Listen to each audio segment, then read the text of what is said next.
దావీదు రాసిన 69వ కీర్తన 5, 6, 7 చరణాలను ఉత్తరపచ్చద్రాలు చదువుకుందాం. 7 చరణం అందరూ కలిసి చదువుదాం. దేవా, నా బుద్ధిహీనత నీకు తెలిసి ఉన్నది, నా అపరాధములు నీకు మరుగైనవి కావు.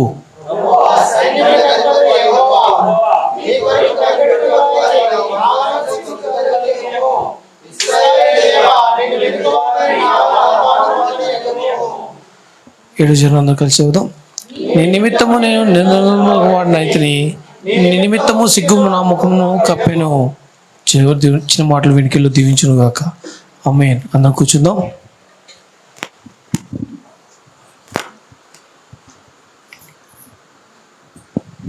ముందు జరిగి కూర్చున్నట్లయితే కనుక వెనకొచ్చి వారికి స్థలం ఇచ్చిన వారుగా ఉంటారు.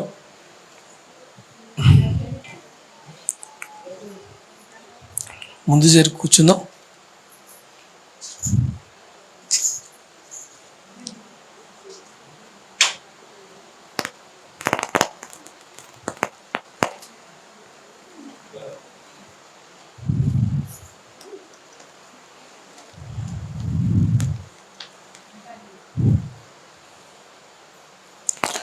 మంచిది. మరి దేవుని స్తుతులు, మీ అందరికీ వందనాలు. మరి ప్రతి ఒక్కరికి తెలుసో మరి తెలిసే చేస్తున్నారో తెలియక అలాగే ఉంటున్నారో మరి నాకైతే అర్థము కాకనే అడుగుతూ ఉన్నాను. ఎందుకంటే ముందు అంతయో ఖాళీగా ఉంటుంది, అయినప్పటికీ కూడా ముందు ఖాళీగా ఉంది, ముందుకు వెళ్ళి కూర్చుందాము అనేటటువంటి ఆలోచన కూడా మీకు తట్టనటువంటి విధముగా ఉన్నదా, ఆలోచన రాకుండా ఉందా అనేది నా ఆలోచన. ఎందుకంటే ముందు వచ్చిన వాడిదే మొదటి స్థానం, అవునా? వెనకొచ్చిన వాడు విన్నర్ అన్నారు, గెలిచిన వాడు అని. ఆఖరిగా వచ్చిన వాడిని అనరు, ముందుగా వచ్చిన వాడినే గెలిచిన వాడు అని అంటారు, అవునా? మొదటిగా వచ్చిన వాడిని అంటారా, ఆఖరిగా వచ్చిన వాడిని అంటారా? అవునండి, ఆఖరికి వచ్చిన వాడు గెలిచినాడు అంటారు, కాకపోతే వెనక నుంచి అని అంటారా? దేవుని స్తోత్రం. కాబట్టి ముందు వరుసలో కూర్చున్నప్పుడే మీ ఆసక్తి ఎంతగా ఆశ కలిగి ఉన్నారు అనే విషయం కూడా మీరు వ్యక్తపరుచుకున్న వారుగా ఉంటారు. ముందు కూర్చుంటే అమ్మగారు అయ్యగారు చాలా దగ్గర కనపడతాం, మనం అమ్మో అని చెప్పి ఇటువంటి భయాలు అవసరం లేదు మనకి. ముందు వరుసలో కూర్చుంటాం, అది ఎంతో ఆశీర్వాదకరం. ఇంకా క్లియర్గా చూడగలము, వినగలము, నేర్చుకోగలము మనము. మరి కాబట్టి మంచిది. ఈ విషయాన్ని జ్ఞాపకం ఉంచుకొని మనం ప్రతి ఒక్క విషయంలో జీవిద్దాం. మరి చూసుకున్నట్లయితే కనుక 69వ కీర్తన 5, 6, 7 చరణాల్లో మనం చదువుకున్నాం కదా.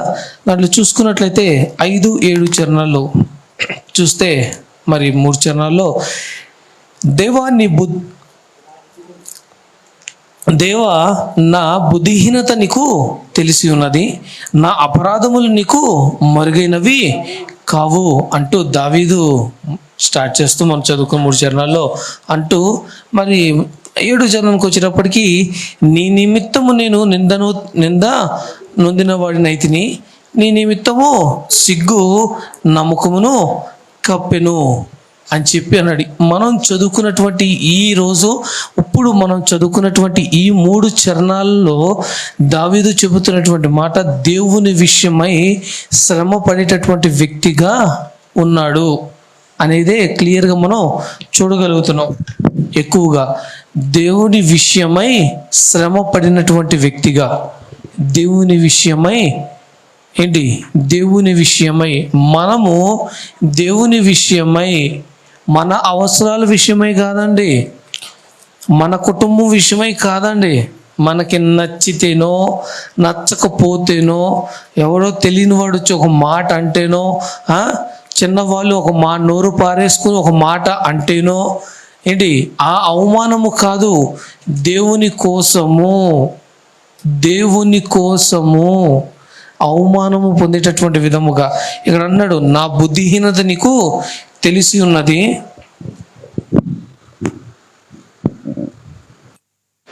నా బుద్ధిహీనత నీకు తెలిసి ఉన్నది, నా అపరాధములు నీకు మరుగైనవి కావు.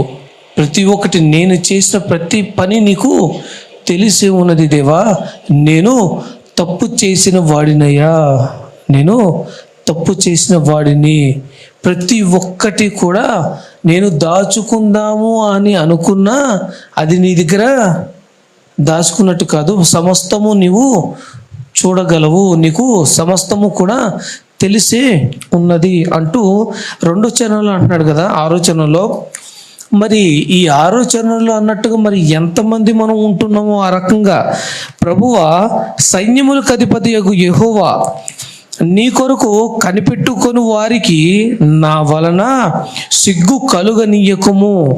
ఇజ్రాయేలు దేవా, నిన్ను వెదుకు వారిని నా వలన అవమానము నొందనీయకుము అని చెప్పి అంటున్నాడు. ఎవరైతే నిన్ను వెతుకుతున్నారో, ఎవరైతే నీ కొరకు బ్రతకాలని శ్రమ పడుతున్నారో, ఎవరైతే నీ మార్గంలో నడవాలని ఆసక్తి కలిగి ఉన్నారో వాళ్ళకి నేను అడ్డుగా ఉండకూడదు, వాళ్ళకి నేను అవమానం తెచ్చే విధముగా, వాళ్ళకి నేను తలనొప్పిగా నేను ఉండకూడదు అని చెప్పి దావీదు అంటున్నాడు. దావీదు అడుగుతున్నాడు, నిజముగా ఎంతమంది అలా ఉన్నారో, ఎంతమంది ఉన్నామో ఆ రకంగా. ఎక్కడికి వెళ్తున్నావు పిన్ని అని అంటే, ప్రార్థనకి వెళ్తున్నానమ్మా, ప్రార్థనకి వెళ్ళి వస్తున్నా, ప్రార్థనకి వెళ్ళడానికి ప్రార్థన చేసుకోవడానికి అని చెప్పి మందిరంకి వెళ్తున్నాను అని చెప్పి అంటే, ఏం వెళ్తావులే ప్రార్థనకి, ఎప్పుడు వెళ్ళే ప్రార్థనేగా, ఎప్పుడు చేసే ప్రార్థనేగా, రోజు తింటున్నాం అని చెప్పి భోజనం తింటాం మానేస్తామా? ప్రార్థన ఎందుకు చేయడం మానేస్తున్నారు? మందిరం రావడం మానేస్తున్నారు. ఒకరు వెళ్తున్నారు అని అంటే వెళ్ళే మార్గాన్ని అడ్డుకోవడానికి అస్సలు పడకూడదు, అడ్డు పడకూడదు. దావీదు అంటున్నాడు, ఎవరైతే నీ కొరకు ఉంటున్నారో వాళ్ళకి సిగ్గు తెచ్చే విధంగా నేను ఉండకూడదు. నీ విషయమై వచ్చేటటువంటి వారిని మమ్మీ కూడా చాలాసార్లు, అమ్మగారు కూడా చాలాసార్లు ప్రార్థన చేస్తూనే ఉంటారు, అయ్యా నీ దగ్గరికి రావాలని ఆసక్తి కలిగిన వారందరినీ కూడా అడ్డు ఉండకూడదయ్యా, అడ్డు ఎవరు చెప్పకూడదయ్యా, ఏ ఇబ్బంది ఉండకూడదయ్యా, వాళ్ళకి ఎవరు కూడా మాటల చేత కానీ పనుల చేత కానీ ఏ విధంగా కూడా ఎవరు అడ్డుపడకూడదయ్యా అని చెప్పి ప్రార్థనలో కూడా చేస్తూ ఉంటారు. నిజంగానే మాట నమ్మేసి ఆగిపోతారు, మాటల చేత ఆపేస్తారు. దావీదు అలా ఉండకూడదు అని అడుగుతున్నాడు, ఉండకూడదు అని చెప్పి అడుగుతున్నాడు. నిజంగానే ఎప్పుడు వెళ్ళేదే కదా, ఇప్పుడు ఇక్కడికి వెళ్దాము, ఎప్పుడు చేసేదే కదా, ఇప్పుడు అటు చేద్దాము, అది చేస్తే ఏముంది, ఇది చేస్తే ఏముంది అని మాట్లాడే మాటల వలన ఎదురుగా ఉన్నటువంటి మనసు ఆలోచనలు అక్కడితో ఆగిపోతాయి. వెళ్ళాలి, చేసుకోవాలి, ఉండాలి, ఎదగాలి, నేర్చుకోవాలి, దేవునికి సమీపంగా ఉండాలి, ఇంకా ప్రార్థన చేయాలి, ఇంకా బైబిల్ చదవాలి అనే ఆలోచనలు, ఆసక్తి ఏమాత్రం లేకుండా ఆగిపోతాయి. మరి నడిపించే వాళ్ళంగా ఉన్నావా, నడిచే వాళ్ళని ఆపే వాళ్ళంగా ఉన్నావా? అంటే నడిపించే వాళ్ళముగా ఉన్నావా, తీసుకొచ్చే వాళ్ళముగా ఉన్నావా, వచ్చేవారిని బ్యారిగేట్లాగా అడ్డుపడి ఆపేసే వాళ్ళంగా ఉన్నావా? మంచి దేవుని స్తోత్రం. కాబట్టి మీ మౌనం అంగీకారంగా ఉందా మరి ఏంటనేది నాకు తెలీదు. మీరే సమాధానం ఇవ్వవలసిన వారుగా ఉన్నారు. కాబట్టి సమాధానం ఎవరికి చెప్పాలి మనం? దేవునికి. కాబట్టి అటువంటి గుణం, తత్వం, వైఖరి మనలో లేకుండా జీవించుదును గాక.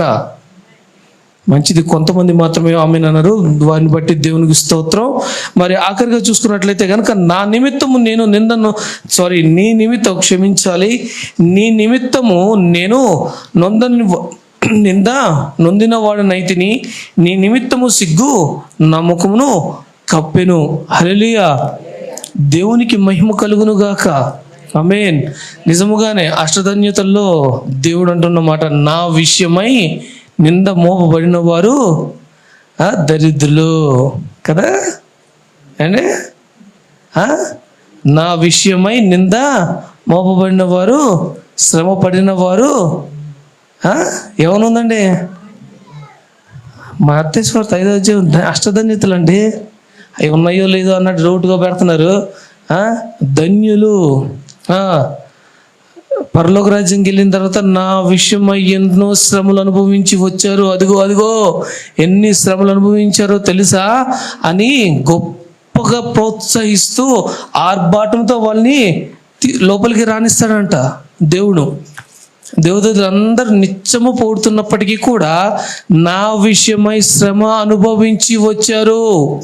మీకులాగా నిత్యం స్తుతించిన వారు కాదు, నిత్యము స్తుతిస్తూ నా విషయమై శ్రమ అనుభవించి అవమానము జీవితాన్ని జీవించి ప్రతి ఒక్కటి కూడా తట్టుకుని నా విషయమై నా కోసము అని చెప్పి గొప్పగా ప్రశంసిస్తూ గొప్పగా గౌరవిస్తూ పరలోకంలోకి తీసుకెళ్తాడంట. మనం దేవుడి కోసం ఉంటున్నానే, దేవుని మాట చెప్పి ఒక మాట తిట్టించుకునేటటువంటి విధంగా కొట్టించుకునే స్థానంలో మనం ఉన్నామండి.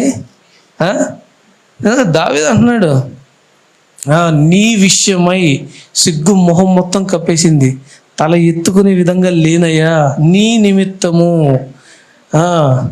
దేవుడు ఎవరిని నమ్ముకుంటున్నావు అంటే టక్కమని యేసుక్రీస్తు నమ్ముకున్నాను, యేసేని నమ్ముకున్నాను అని చెప్పలేని స్థానంలో ఉంటున్నావు.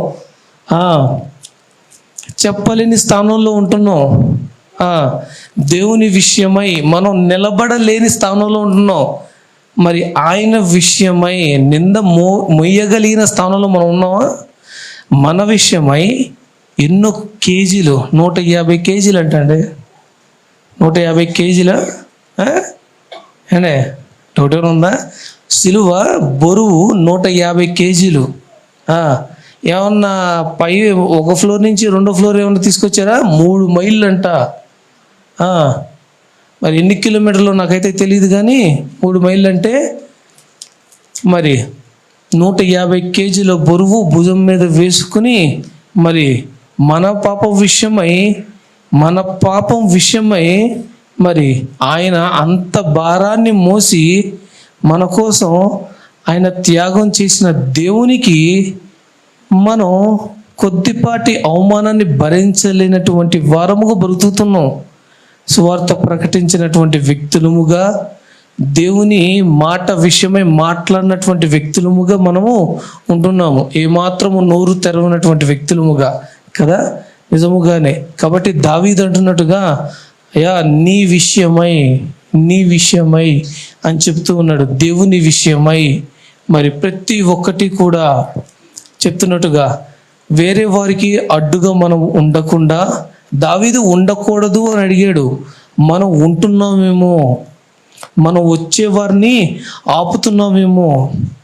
నీవు వాక్యపు జ్ఞానాన్ని అందించడం తప్పు కాదు, కానీ అందిస్తున్నానన్న మాటతో వచ్చేవారిని ఆపుతున్నావేమో. ఒకసారి ఆలోచన చేసుకోవాలి, జ్ఞాపకం చేసుకోవాలి. ప్రతి ఒక్కరం, ఇంక్లూడింగ్ మీ, నాతో కలిపి ప్రతి ఒక్కరము కూడా ఆ జ్ఞానము కలిగి ప్రతి ఒక్కరం కూడా వాక్యానుసారంగా జీవిద్దాం. దేవుడి చిన్న మాట